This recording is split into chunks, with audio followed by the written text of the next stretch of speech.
is based in America, but he's a Cameroonian. Yeah. Oh, okay. Yeah.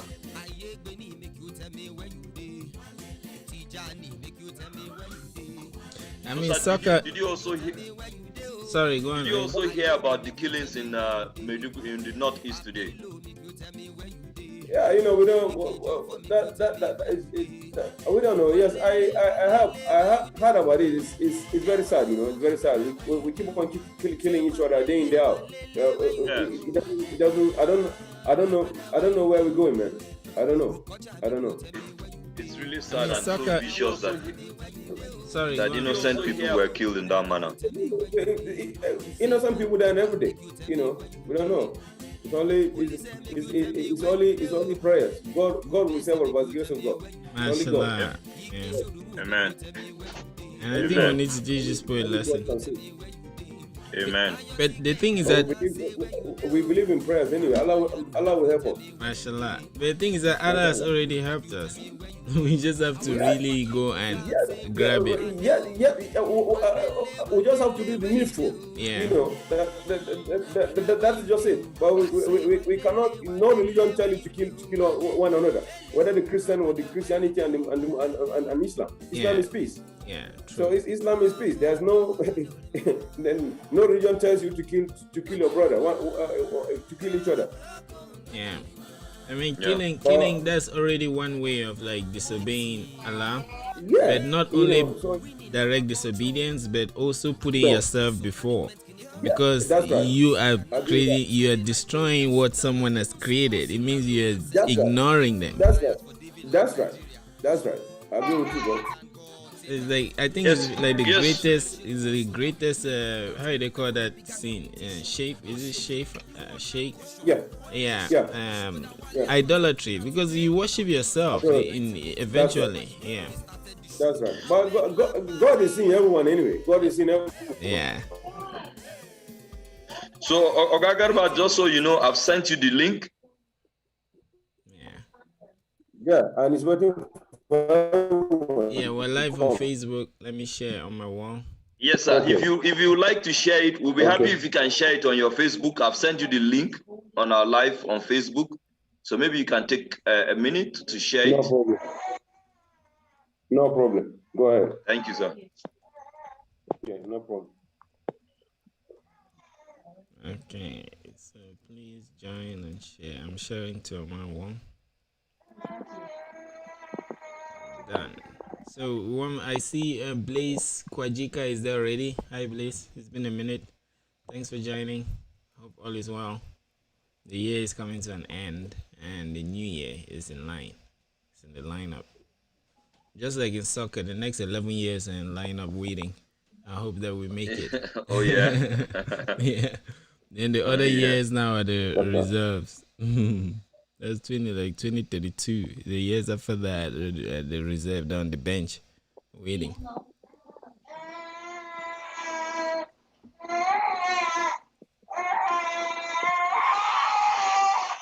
Isaac, is that music coming from you? Yeah, it's music of my son. Exactly. You're getting very familiar with the music now, right? Yeah. It's amazing though. I remember watching Oga Garba on the TV when we were young. You see him tall. It's very distinctive.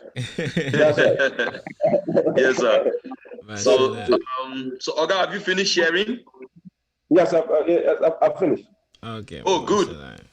Okay, sir. So we'll just shoot. You're welcome to our show. We're happy to have you. It's an honor. I mean, the humility, you never hesitated. You even asked him immediately, when is the show going to hold? That's immediately. Right. Because I need to. I'm always professional. I need to know the time before. Yes. We Africans, we turn something like African time. There's no African time. We made it African time. I'm a professional. When I was in Europe, the same thing. When you say at the stadium 9 o'clock, before 9 o'clock, 8:20, 8:15, I'm there to get prepared. To massage, to relax before the training. So time is very important. Mashallah, I need that. That's true, sir. So, sir, I will just we'll just allow you to introduce yourself and tell us about your journey in life, how you got to become who Garba is, how you got into professional football, your experiences with the Super Eagles, and of course, I know you will not forget to mention your experiences with the Cameroon, with the indefeatable Lions. Indomitable Lions, that's true. Indomitable Lions, yes. Indomitable Lions, that's true. Yes, sir. So please don't leave anything out from your very early age, as much as you can remember. We like to learn from your experiences, sir. Yeah, my name is Garba Lawal, ex-Nigerian international. You know, I started my career in shooting stars of Ade. He's a coach then in the 80s, playing in the local league. You know, you call his club called UNTL. Maybe you're going to hear United Nigerian Textile Limited. Then they're playing the same league with Leventis United, BCC Lions of Boko. You know, then. So he was a player at UNTL. Then he has a football club, you know, young boys football club. Myself and Tijani Babangida, we played the same grassroots football where late Abrachid Ekini come from. Where Abrachid Ekini played the same club also. So that is where I met Tijani Babangida since early 80s. So we started playing in his club, you know. Yeah, but then struggling, you know, our parent doesn't like us to play football. You know, we sneak, we go play, we come back. We always sneak, we go, we come back. At the end of the day, 1989, I say, okay, let me just try my luck in NB, Nigerian Universal Bank. You know, playing the state league called Kafa League in Kaduna. You know, myself and junior brother of Tijani Babangida, Ibrahim Babangida. So play the same club. You know, 89, 90, 91, 90, we got Division 4. With the bank decided to employ 4 of us. You know, I was working then. I was playing football also then. And that 89, our salary, 30-day salary is 15 naira. The 15 naira that now you can take a bite. That is our aim in a month. 15 naira. Mm-hmm. You understand? But we don't. The money is something, but we don't care about the money. We just want to play. You know, I'll trek from my house in Tiruwada, you know, to behind how do I say the Makapi market now? You know, Kaswa. You know, you know Kaswa. You are not you know Kaswa and Chikingari. That is where we train in KSMC in KSMC radio company. So there's a field in there. So we play. I play 89, 90, 91, walking playing. So after the Challenge Cup prelims in Akure, that is where Julius Berger saw me, ACB, Stationary Stores of Lagos, Play United, Tracy also, they are impressed with me, they want to have me. Then it's just like a joke. I give my address to one of the scouts, scouters from Julius Berger FC of Lagos. So before I know it, the gentleman coming to bank, and I say he's looking for me. They told him I'm close from work. He has to go to the address I give him. Mm-hmm. So he made me. Yeah, I saw Abrachid Ekini. I saw Abrachid Balogun, his name. He's the general manager of Tracy now. He said to me, hey, Lawal, we are going to Lagos this night. I said, well, I did not tell him in the bank, but no problem. It's just a day. I said, no problem. So we went to car park, like this time around. We went to car park and took a cab to Lagos. Myself and Ibrahim Babangida, the junior brother of Tijani Babangida. Uh-huh. So we traveled to Lagos 4 o'clock in the morning. We're in Lagos. So they took us to the hotel direct. We shower and we change and to the office in Ijora, in Lagos. When I get there, I saw Taribo West, I saw Baldwin Bazai, I saw a lot of big players that are watching league. I said, wow! I said, this is gonna be amazing. I believe I came where the football is. Uh-huh. You know, before I know it, I signed. I was signed with Julius Berger, myself, and one of my friends, Mohammed. Ibrahim Babangida did not sign, you know, because of the size. The late Idama say it's too small, you know. But I say I'm also small. I only talk a little bit more than him. Uh-huh. That is where the journey started. And that year, Julius Berger are playing African Champions League. They want to win that league, that African Champions League by all means. That's why they've been signing players. They sign 60 players every season. 60 players. And it's only 18 that can dress. 16 then. 16 dress. Yeah. Two reserve. Yeah. So you see how it goes. I take a risk. I came back. I take a risk. I tender my resignation letter and push it to the bank. The bank says, "Where are you going?" I say, "I'm going. I'm going." I say, "I take decision. If it's good, okay, it's me. If it's bad, it's me." So I take that decision. So I said, "This is the strong decision I have to take. It's the opportunity I'm looking for." Yeah. So I was there. I saw Kanu brother also was there.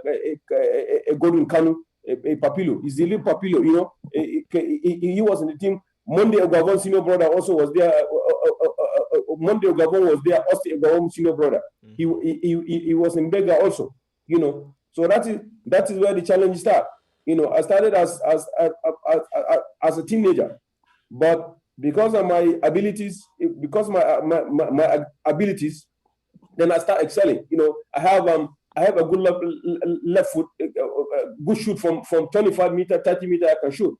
So when I started, they have my story already. But when I started in the training, everybody start to have interest in me. Then the coach was Sebastian Broderick, former national team coach, under 17 coach. Yeah. So that is how it gets started. You always when we start the game, you always say, "Hey, Awal." He called me Awal. Hey, one more. Immediately I started playing. When I go in, I will score. You say, you see this small ball? You see what I've been telling you about this ball? That is how the journey starts. Before you know it, I played Julius Berger 92, 93, 94. 94, the changing point 94. I'm not a wing player. I play number 10. It's national team that make me to go and play everywhere. But my real position was number 10. When I was in NUB, Berger, I played 10-10 position. So but national team, if I say, yes. National team, if I say I'll play number 10, maybe I'll not excel a lot. Maybe I'll not excel. Yeah. I decide anywhere the coach see my ability, go and play this position, I'll go and play. 1994, that is the journey that started. If you remember, in 1 year national play Continental against Esperance of Tunis, when they have that plane crash in Asmara, in Algiers. So the return leg, when they came in to play the return leg here in Nigeria, they sent a scout to come and watch our standing game against 3S, in Akure.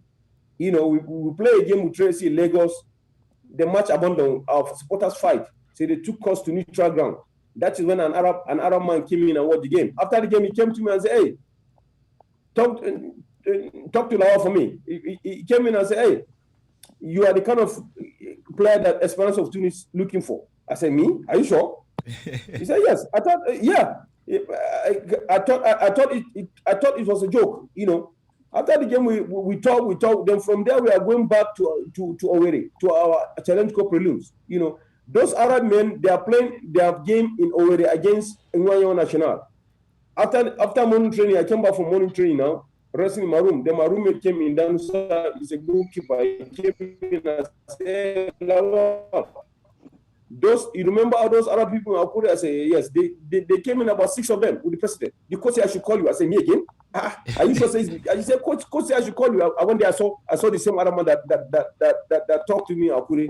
Mm-hmm. That is where the journey starts. We talk. I say, okay, do you want to play for us? I say, yes. Then they say, we want to see the chairman of the team. That's when we go to Chief Idamas Hotel in the night. After the game against Wanyang, they qualified to the semi-final then. Final. Either semi-final or final. So when I see my club chairman asked me, "Hey, sir, wants to sign me?" I say, "Mimosa in Cote d'Ivoire, they want to sign me. But now, are you ready to go to Esperance?" I say, "Yes, I want to go to Esperance." That is how the journey started. Play Esperance 94. I was there 94 November, 13 or 15 November. Start playing with them immediately. When they bring my license, I signed my license here in Nigeria. I did not even go there to train with them. They bring the contract here in Nigeria. I go there, I train 2 days, then I play my first league game. That first league match is Derby with Club African, one of the biggest clubs also in Africa. I will never forget that game. We beat Club African 4-0. That was my first game. That was the turning point. Started playing 94, 95.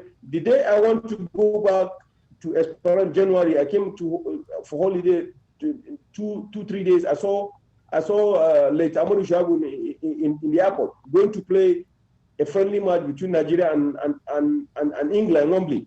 You know, he said, "This boy, where are you going? I was looking for you." I said, "I'm already in Esperance. I'm going back to Tunis now." He said, "Okay, I don't worry. I'm monitor you. I always like your game when you are in Vega. I always want to sell you every year. But your club chairman doesn't release you season after season. But now you are professional, good and fine. I wish you the best of luck." I said, thank you, my coach." That was the journey start. Then it comes to the Olympic team. Then from there, direct to Olympic team. I was in the camp, the Nation Cup that was supposed to go to South Africa, 1996. That we did not make it due to some problem between the government and the big men. So we don't know the problem anyway. So we did not go. I was in the camp in an Eco hotel. That was 1995 December. So after that Nation Cup, we were suspended. Nigeria was suspended for 2 years, I believe. So then the Olympic team, that is where the changing point is. The Olympic team. The Olympic team, we started fantastic, which is normal. You know, a lot of ups and downs. Nobody wants to relax. You know, it was a heavy competition and training week in, week out. You understand what I mean? Yeah. So that is how the journey started. Start playing.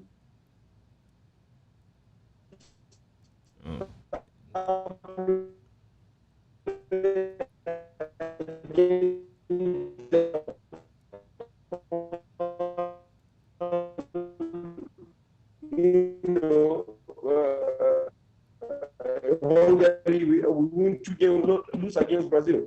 The game against the last group game, we lost 1-0 and 5 minutes. The person that knew about me, he was not comfortable. He's a centre back.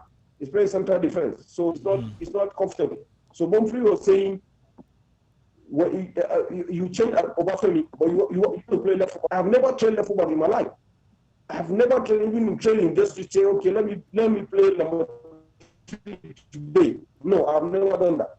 It's in that game against Brazil. He said, "I know your abilities. You can do it." When I go in there, immediately I have the ball, put the ball with speed, down look at you, say to me, "Your position." You know your position. When you look that way, you know you going back to the same position. Don't worry, my brother. I have in that game. And coming to semi-final against Mexico,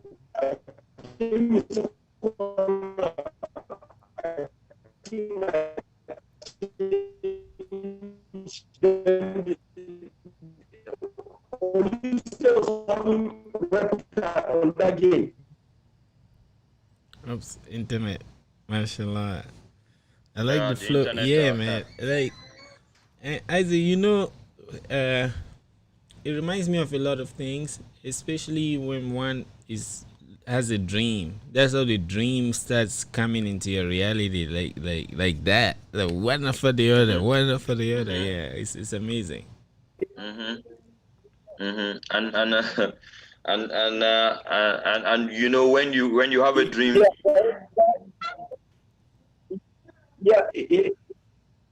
Yeah. Okay. But yes. Let me ask you something. You know, immediately the one man came. Oh. The village people. The village people, Garba, the village people are chasing you.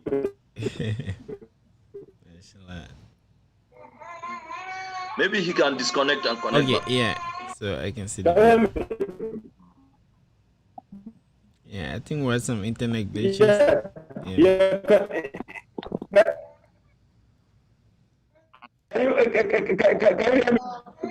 Yes, we can, but your network seems to be unstable. So maybe I don't know. Maybe you can change position. I don't know. Maybe you can. But now you're clear. Yeah, but the audio, you may need to disconnect and connect so the audio is clear. Yeah. Yeah, maybe you can disconnect and connect back. But I can clearly, if you can hear me. Can you hear me? Yes, we can hear you now. We can hear you now clearly. Thanks. Can you hear me now? Yes. Yes, we can hear you now. Mashallah, yes. So, again, okay, the white man came into our room. He said, "Hey, Lawal, in the next 3 days you are going to play number 4 for the team." I said, "No problem, trainer." He said, "I know what you can do. Come on, don't do much in the training. I will tell you what to do at the training." I said, "No problem." When we go to the training, he called me one side. He was saying to me, Janino Paulista. You know, that time Janino Paulista was very hot in the middle of the park. Rivaldo was on the bench. He's not even starting. Janino Paulista, the small man that played Middlesbrough. That is the one that Atletico to play Atletico Madrid. So that is the one that is starting the game. He said anywhere he goes, you make sure that you mark him out. And let Are you talking about, just a minute, sir? Are you talking about the match between the Olympic match between Nigeria and Brazil? Yes. The match between Olympic, the Olympic team between Nigeria and Brazil. That was the match I'm talking about. You know. Good. Go ahead. He said to me, anywhere Janino Paulista goes, put that on him. Let JJ be in front of you to do everything, but make sure that you are in the middle of the park always. I said, okay, trainer. That is how the journey starts. We played that game. We're 3 goals down first half. When we go to 3, says, hey boys, when Brazil scored 3 goals first half, you can also score 3 goals second half. He went and took his coffee and said, he did not say this is your fault or that your fault. He did not say, he only said, if they score 3 goals first half, you also can score 3 goals second half. And true, we started the second half and we scored 3 goals second half. That's how the game ended. Mashallah. And then in the final against Argentina. Argentina also, also 2-1, 2-2. Then 3-2 goal game over. They refuse to change their shirt because they're angry about Amunike goal. They are saying it's offside, you know. But that is how the journey starts from there to national team. And also, another best moment is playing the World Championship at the World Cup France. That is amazing. That is fantastic. Each and every player wants to play at the World Cup, which I have the opportunity to play twice. You know, that is how play at the World Cup, beat Spain with the lack of Raúl González, Fernando Hierro, Ablado, all those Alfonso, all those big players then. Yeah. Beating them 3-2, scoring the second goal. You know, it's fantastic. You know, finish the World Cup and coming. Scored a goal in that match, and play the Nation Cup Ghana Nigeria. You scored a goal. Excuse sir. You scored a goal against Spain. Yes, I scored. Yes. On the wing, with the left. Yes, I scored the second goal against Spain. Yeah, that's right. That's right. You remember? That's true. So that is how the journey starts. Yeah, against Denmark and direct Denmark beat us 4-1. That is football. Then we come back, Nigeria, Ghana 2000. Yeah, we came back again, national team continue. Nigeria, Ghana, Nigeria 2000 Nations Cup. We lost against Indomitable Lions with penalties. That is the most painful aspect. Victor gave a penalty that hit behind the goal line and he hold his head. So it's behind the goal. If Victor hold his head, what about the AR, the lineman? He could have saw that goal is in. If it's now, they will just check the VAR, which will give us the goal. That game against Indomitable Lions in 2000 was painful one because the Nations Cup were playing in our own ground. And we lost. Yes. We lost at the finals. Yeah. It was quite very painful. Some of us were saying that it was because Issa Hayatou was the CAF president. That's Issa Cameroon. Isaac, stop causing trouble. Yeah. We were thinking the same thing. That say maybe it's because of the CAF president then. Mm-hmm. Then that one passed also. Going to Nations Cup also 2002 Mali. The same thing against Senegal. Oruma lost penalty, maybe I didn't equalize that goal, maybe 2-2. We go extra time and penalties. Then again, I forgot to tell you, I was at the Sydney Olympics also as over 8 players, Sydney 2000 Olympics. When your country won, the Cameroonians, I think they won the Olympics. I was there as over 8 players too. Coming back, coming back to Nations Cup also 2002, winning the top place also 2004 also in Tunis, winning the third play also, and also my last Nation Cup was in 2006 in Egypt, Alexandria. Also Nigeria came top. So you see, I've been 2 World Cup, in 2 Olympics, and 4 Nations Cup, 2000, 2002, 2004, 2006. So that is the whole journey at the national team level. It's been fantastic playing the same side with Babangida, JJ Okocha, Omakachi, Uche, Abrashid Ekini, Ose Agawon, Samson Siasia, myself, Taribo Way, Celestin Babayaro, Finidi George, Sunday Olise, Victor Feba, Emmanuel Amunike, Jonathan Akobori, Benedict Okwegu, coming back again and playing with Agahola, Yakubu, John Utaka, Yobo, Udeze, Chidi Odia, a lot of Vincent Yama, playing alongside with Dodo Mayana, Picha Rufai, Ikeshoromu, Indivisi Egbo, Mofia Kandi, the goalkeeper also. William Kora, the goalkeeper also. Emmanuel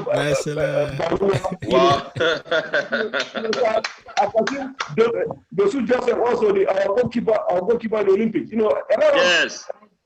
lot of excitement. Playing with them is really wonderful. A lot of quality players, a lot of raw material then.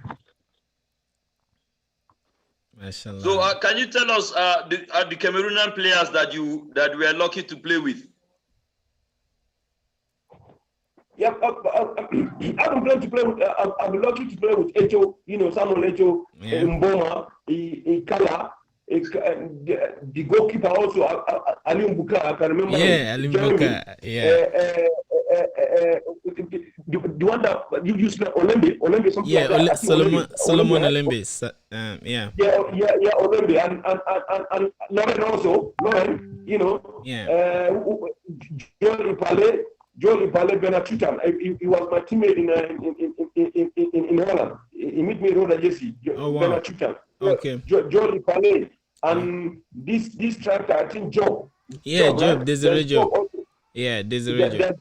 There's another left footer that play in Germany. Idris, I think Idris or something like that. Yeah. Okay. Idris. Yeah. Something like that. Yeah, Idris. Yeah. So I can still remember. Yeah, Idris. Yes, I can still remember some games. I later on I play with also Jemba. Jemba came to the team also after that. After Mboma and Co. So I can still remember. I can still remember some players who they've been having a lot of quality players too. Mashallah. That's interesting, sir. So you have a very star-studded career, and that is because of your hard work and your dedication, to football. What I would like to know, what we always know you for, you were the most useful player to Nigeria. You were meant to play any position in the Nigerian side. We'd like to know. That's right.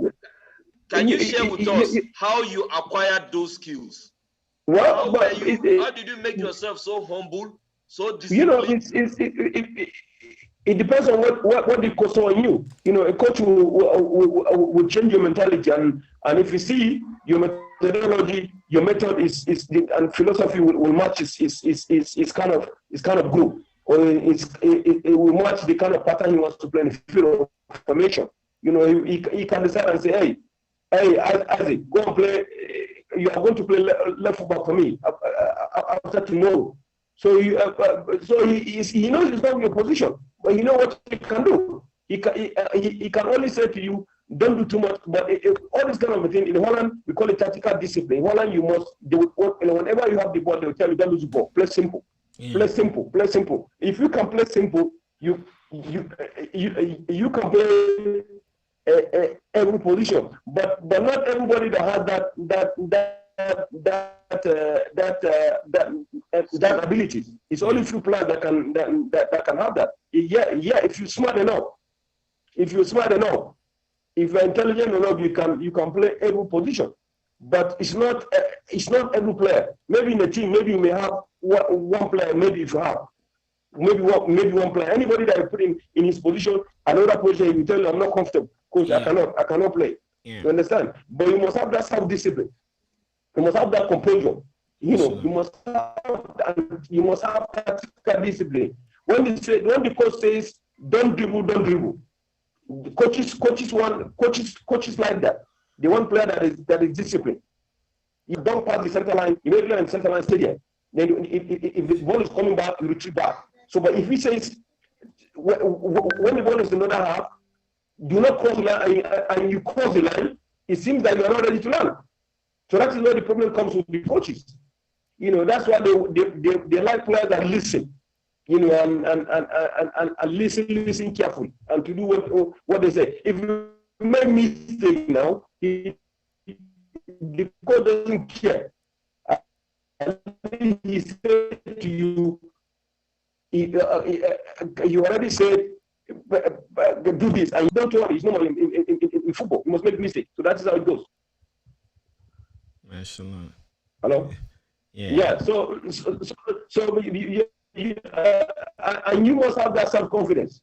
You know, sometimes it's not your position, you're not comfortable, but immediately you start playing, you have the energy and the ability to do more in the game. Yeah. You know, so that is how I believe that is how we started. You know, last woman Austin was saying to me, we were together in one program, and he was saying to me, hey, you play every position because you know what? I said, no, my coach. He said because you are intelligent. That's why you play every position, because you are smart. Mashallah. Yeah, so I play with him, and I play with him. He coached me 2006 in national team, and I play with him in 2008.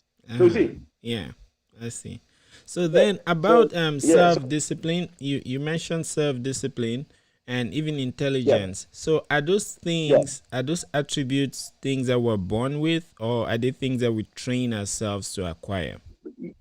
Yeah, I think that there's no way someone will tell we train you on all this. I think it's born natural, I believe. You know, even if they train you, all of this, for sure they train you miss one of them. Okay. But if they born you natural, if you have that self-composure, that self-confidence, I believe with your creativity and talent. Number one is creativity and talent, you know, and you mix with discipline. Of the field in the field the discipline of the field in the field is very important. You know, the discipline is very important. Discipline is the key. Yeah. Because if you don't have a discipline, you cannot be part of a team and play every position. Yeah. You know, so but with discipline you can do and excel. Yeah. And there's nothing like fear when you play with lack of JJ, Austin, the rest of the group, Finidi, George and Co. You know, when you play with those men, they will tell you, hey, don't be afraid to play football. Don't be afraid to make mistakes. We are behind you. That's so when you play in this kind of group that give you confidence before the game, if you don't excel that, then that is your problem, because they already give you confidence. Yeah, right. They already welcome you in their group. They want you to come closer to them. Yeah. You know, but we see them as our seniors because we did not start playing with them. Yeah. We came in and meet them. So that's why we respect them. You know, we respect them. Up to now, Austin Garba was was my technical director in Nigerian Football Federation. Now I'm the chief technical officer now. So so you see, I play with him. He coached me, and now I'm working under him again. Mashallah. And working together in the same department.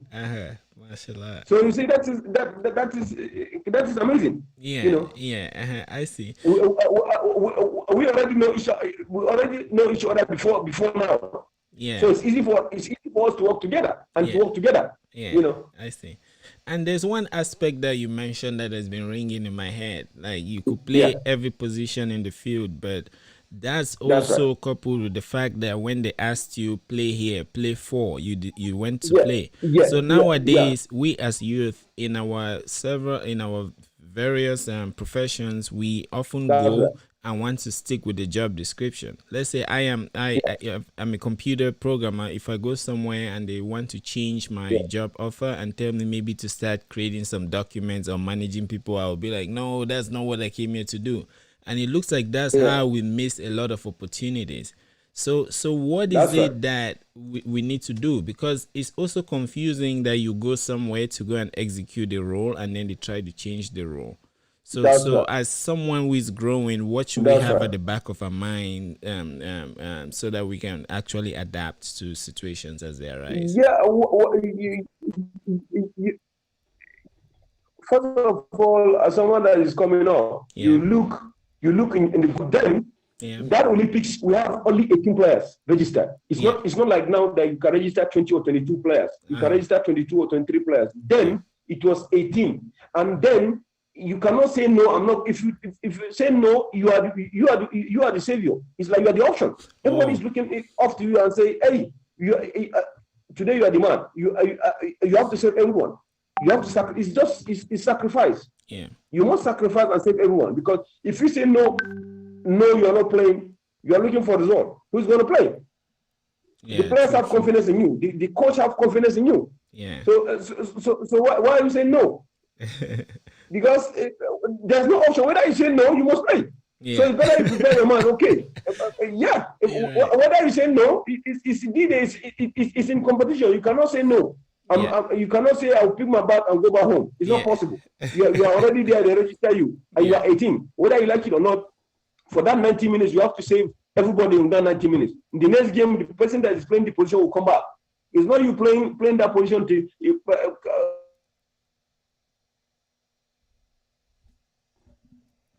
I think the internet.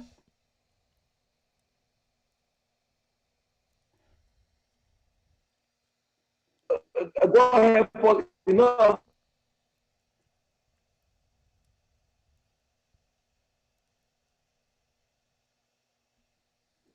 Game. Yeah. You know. You just and save everyone. You know, that's what happened. Yeah, mashallah.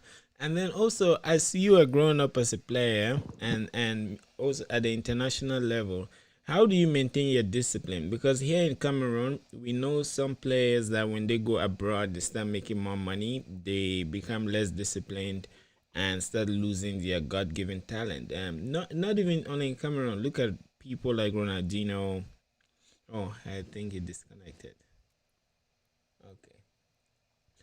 To those that are watching, I think we have internet issues.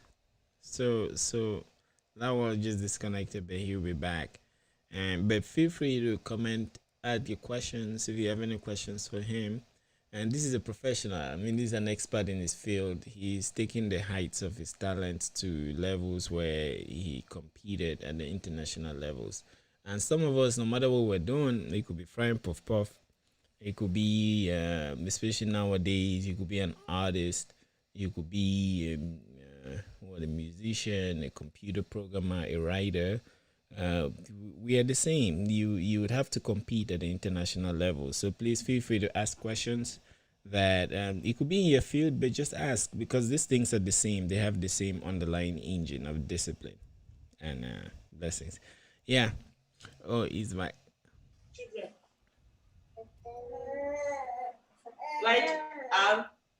Yo, Isaac, you're back. Everyone is back. I was here alone. Good. Yeah. Oh, sorry, we left you. Yeah. Oh, hi, Garba. Thanks for coming back. Yeah. Hi, yeah, that's right. So when you have the creativity, the talent, then the passion comes in, so you can excel. Yeah. So now I see young players. I've been asking myself, I don't see those kind of raw materials. Just like JJ, Omakati, Finidi,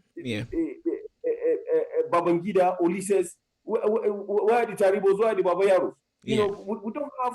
I always thinking we don't have those kind of raw players. Maybe it's a generation. It's a generation entirely. Okay. Because maybe the generation entirely, because national team, we have that tradition of seniority in national team. Before you get there, you go and meet players that are there 5 years before you, 6 years, 7 years before you. So you see that discipline is in there, and it's in them. If you come in, they will help you. Same as when Agahoa comes, Utaka come, Yobo come, Ayebeni come, Udeze also come. You see, Victor Agali also come up, Martins come up. So a lot of players, few of them meet us in national team, but now they see themselves at the same level. I think that's why we're having problems. Oh, okay, I see. You don't have much more experienced players in the national team. Yeah, like before. And also, since now you're at the level of like technical, you're also a facilitator for handing the torch over to the future generations. Times have changed, be it economically, financially, psychologically. The world, all of us think very differently. I don't know if that's how the world has always been, but nowadays it's not easy for us to find our grounding. So how do you tackle that in creating this national team that would reinstitute the glory that was once there before?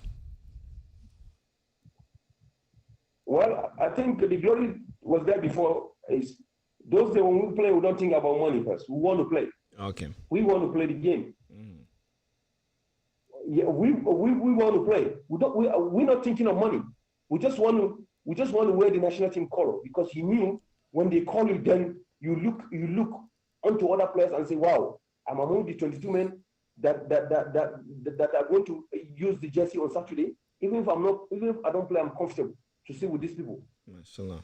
So I want this generation also to there's much money in football now, more than before. Maybe if you meet a player outside now today in Nigeria, will tell you he wants to go to professional. When we travel, we don't even know that we're going to travel, and we don't know that we're going to play on that training, because Taribo and Kanu JJ will play on the 20 the flying. That was Mauritius 93. So we came a long way. So I want them also always to forget and focus about, because whether you like it or not, you never know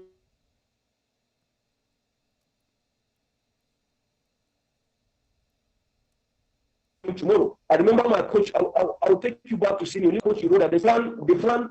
I'm not going to senior Olympics as over 8 player. I have to sign it. That I'm not going to. I tell you, the coach, no, it's my country. I'll go back to my country tomorrow, which I am today. Yeah. He is what a letter. The director got a letter and say, I have to sign. I'm not going to that Olympics. I said, no, I'm going. Since FIFA claimed me to go, I'll play a game Saturday and on Sunday. I was at the senior Olympics a day before the tournament, and Bonfrey asked me, "Can you play that game against Honduras?" I say, "Yes, I can play. See, I have energy. I can do it." And we went. Mashallah. How you people remember us every day? You always think of, hey, your generation. I keep on telling these players now, what about your generation? You are playing, no, we are not playing. But people remember us because of the legacy we left. You know, because of the legacy we left. Because if you play in Brazil today, yeah, if we playing Brazil today, Nigeria will tell you. If Nigeria are playing Brazil today, you say mentality, mentality in those parts of the team. Yeah. So that's why they have to think of tomorrow also to leave legacy in the country for themselves. Yeah. So that when they start playing, the country will remember them. Yeah. Now here we are. You remember me. He remember me. You remember me. A lot of people now they will listen to this video. Yeah. After the during the interview. Yeah. So to be happy. Yes, I saw him. Yes, I saw him. So, but this current generation, I don't know whether they're not thinking like this. I think they need some psychologists to be telling them, hey, this is how those past Eagles achieve. Yeah. If you follow their steps, I think that's going to be their full stop. Yeah. You understand what I mean? Yeah, but they need to have people need to tell them, or they need to ask question. Yeah. Why those national teams, you people remember them always?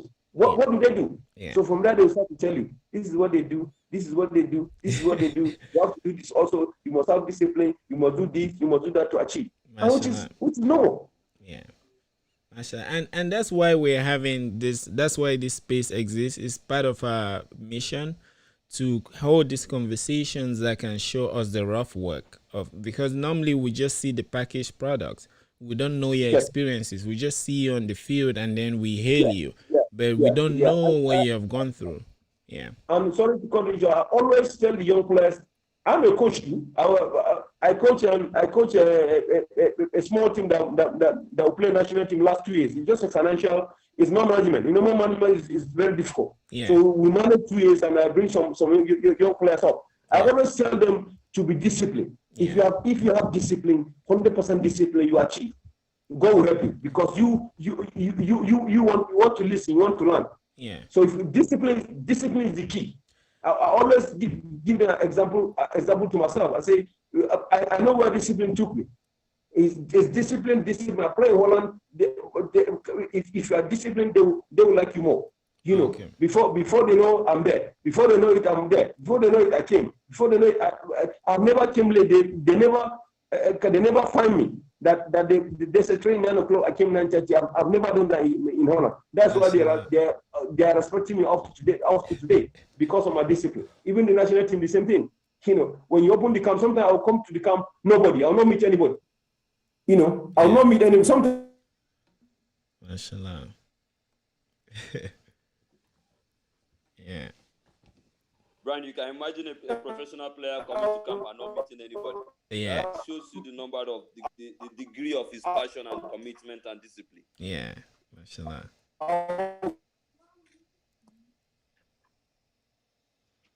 Hello. Can you hear us? Hello, sir. Yeah, I think it's internet.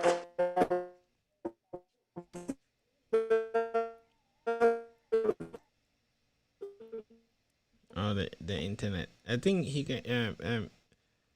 Please, sir, you can disconnect your audio and connect again. That yeah. So Isaac, me, I'm not that disciplined. I always go late, even for my interviews, man. Everywhere. But the trick that I use, I don't advise anyone to use it, is try to be funny. So when you go late, crack a joke, they will laugh and forget. That's my trick. That's cheating. That's cheating. Right. What else will you do, man? Like even I remember my last job at the World Bank. I got there late, so the guys will say you came late. So I just cracked a joke. They laugh and then they say, "Come on."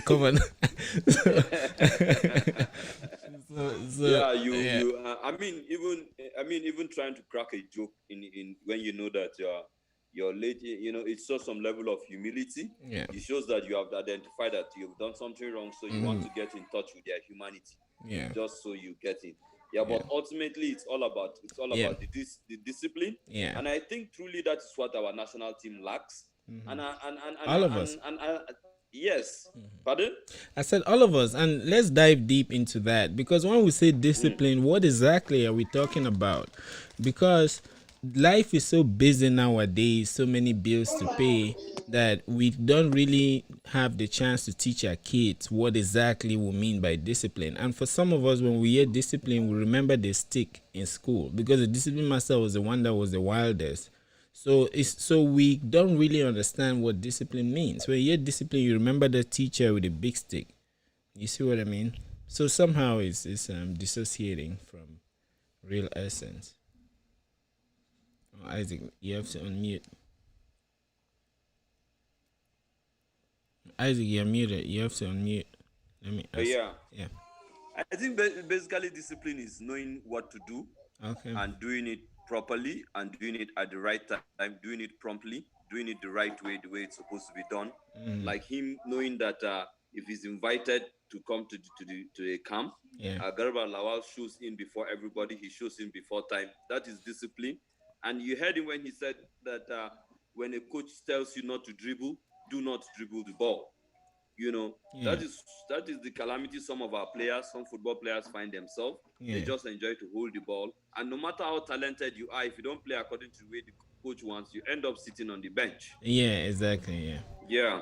But then I hope that Garba comes back. I wanted to ask him the corruption side of football, how it has affected football. For me, Brian, you know, and I don't know how it is obtainable in Cameroon, but I think it's almost the same thing. You see, while we were growing up, most of the footballers that were growing up, they didn't actually use money to get themselves to Europe to play professional football.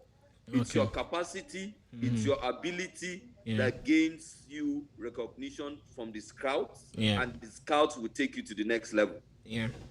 But I assure you, in Nigeria now, if you have money, you can give it to scouts and they will take you to Europe. That is what is happening.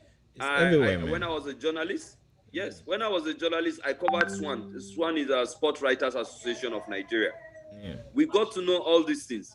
If you have money, if you know how to knock the ball around, they will look for a scout. They pay the scout the money. He will go to Europe and look for a team for you, and he will take you there. Definitely, you go to Europe, you end up in one club side, yes, but it doesn't mean that you are the best of the country. When the World Cup is played, it is the best of those countries that gets to that level.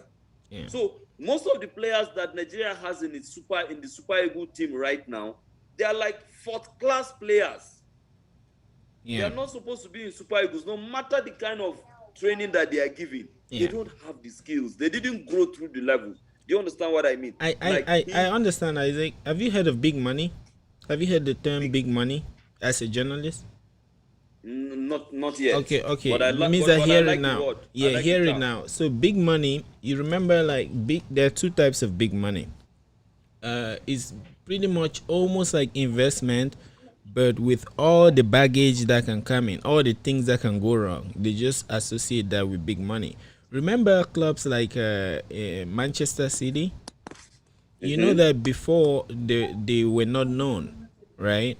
And then all of a sudden, oil money got in, and then you started having big players and big coaches, right? That's how clubs are transformed. So that's one side of big money, where let's say in Nigeria, somebody can pump in money to a local club, buy very competent players, make their lives comfortable, pay them to be training every day, and then before you know it, they start achieving results, right? Okay, that's one way. That's one side of big money. Now, the other side that gives big money its name is the idea that somebody thinks that football has money, right? So he brings in money and puts in, but he focuses on reaping the profits. So mostly now, that's where things start going wrong, because you will not be motivated by the essence of that activity, but by your quest for gains.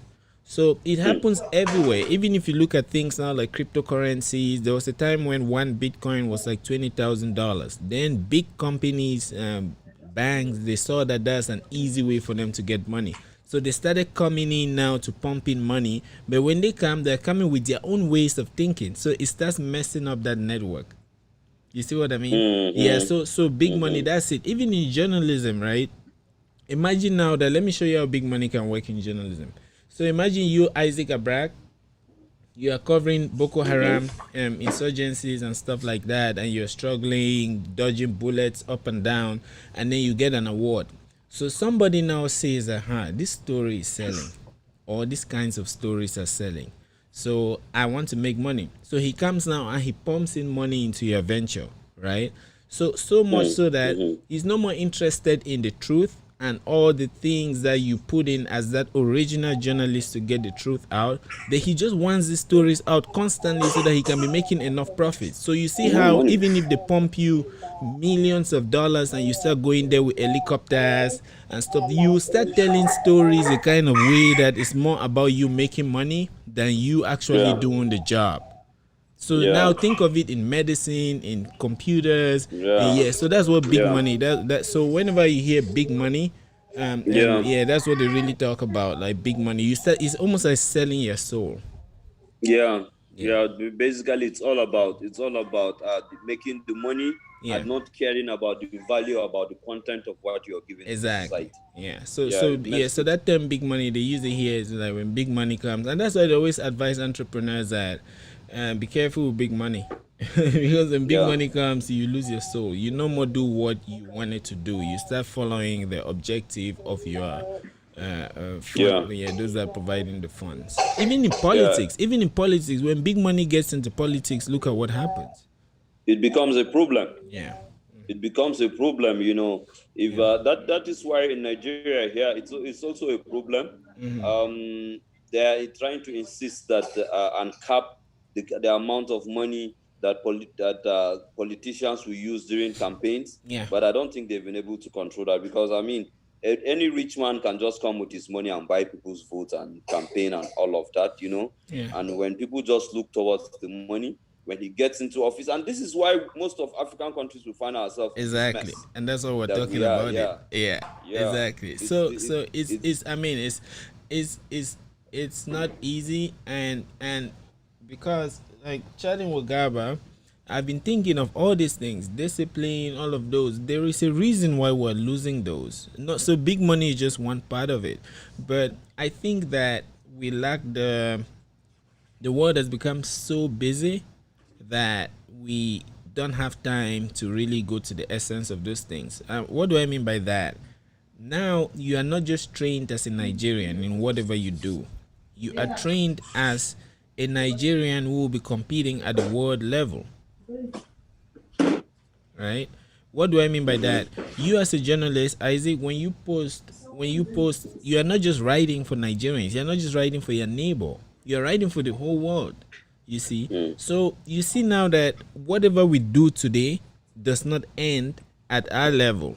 It's almost at the global stage. So we're competing at the global level all the time. So now it's the same like if you're playing soccer, you're not playing for your quartier or for your neighborhood. You're playing at the level where you start meeting people like Ronaldinho, Samuel Eto'o. So your pace has to be like very fast. So it's very easy for one to start forgetting the roots of things, right? So it's easy now for people to start going for fast results so that they can catch up with that rate and forgetting all things like discipline and the things that will really make you strong. I is that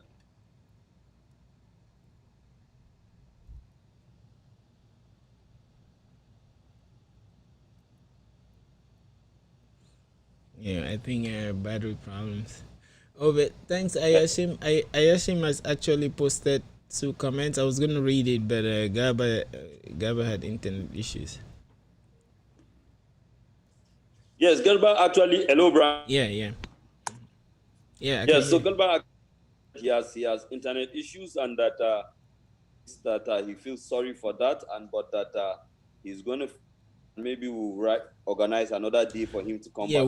We should. Now he has a vibe. He really knows what we are doing here, and I feel like he can become very vital in helping us understand some core values like discipline, because I myself I need it. He's a professional. I need it too, man. Yeah, exactly. Yeah, all of us need those. So we really love to have him again so that he can help us understand these core values that we think are missing in our society. Yeah. So with that said, Isaac, Yes, can we round up? And with that said, you want us to round up, or you want us to run them out? Yes. Yeah. No, I think we should round up. Okay. Yeah. Have something I need to jump up to quickly. Yeah. All right. So shout out to all those that joined. Aboli was here. He too was a professional footballer, so he was glad that he loves this.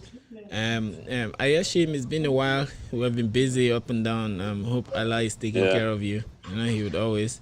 So Ayashim has some comments here. We would have Lawal again, and then we would have a proper session where we could ask all these questions. So we can either take a screenshot of this, but I'll remember. So the next time he comes, we can pull it up and ask him.